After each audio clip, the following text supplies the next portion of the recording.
தமிழுக்கும் தமிழர்களுக்கும் வணக்கம். இதுதான் சீமானின் காவல் படை அப்படின்னு சொல்ற அளவுக்கு காவலர்கள் பார்த்தீங்கன்னா, மாவீரர் நாள் பொதுக்கூட்டத்தின் அன்று ஒரு சில விஷயங்கள பண்ணியிருக்காங்க. இந்த தகவல் குறித்து தான் பத்திரிகையாளர் மணி அவர்களும் பேசியிருக்காரு. வாங்க பார்க்கலாம்.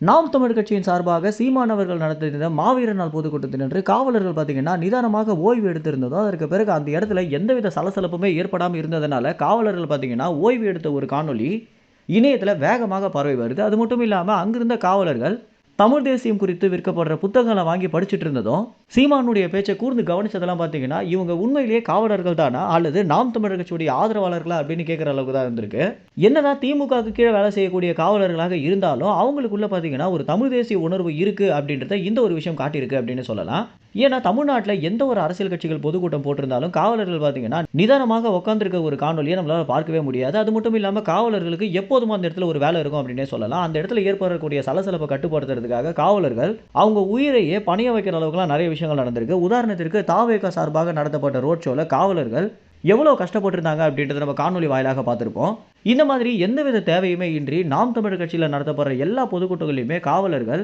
ரொம்ப நிதானமாக இருக்கிற ஒரு விஷயமே பார்த்தீங்கன்னா, சீமான் அவர்கள் செய்யக்கூடிய ஒரு சாதனை அப்படின்னே சொல்லலாம். ஏன்னா, அங்க இருக்கக்கூடிய தொண்டர்கள கட்டுக்கோப்பாக வழிநடத்துறதுலருந்து எந்த ஒரு வித பிரச்சனையும் வந்துடாம பார்த்துக்கிறது சீமான் கையில தான் இருக்கு அப்படின்றத உணர்ந்து எல்லா இடங்கள்லயுமே ரொம்ப தெளிவாக கட்டுப்படுத்துற ஒரு காரணத்தினாலேயே காவலர்கள் பார்த்தீங்கன்னா, நாம் தமிழர் கட்சியுடைய பொதுக்கூட்டமோ, போராட்டமோ வராங்க அப்படின்னா, ரொம்ப நிதானமான ஒரு மனநிலையில வராங்க அப்படின்றத பத்திரிகையாளர் மணியிடம் நெறைய காவலர்கள் சொல்லியிருக்காங்க அப்படின்ற ஒரு விஷயத்த பத்திரிகையாளர் மணி அவர்கள் தற்போது ஒரு நேர்காணல்ல சொல்லியிருக்காரு. மேலும் இந்த தகவல் குறித்து என்ன நினைக்கிறீங்க அப்படின்னும், நாம் தமிழர் கட்சின்னு மட்டும் இல்லாம, வேறு ஏதாவது ஒரு அரசியல் கூட்டத்தில காவலர்கள் இந்த மாரி நிதானமாக இருந்திருக்காங்களா? அப்படின்ற உங்களுடைய கருத்துக்கள கமெண்ட்ஸ்ல தெரிவிங்க. நன்றி, வணக்கம்.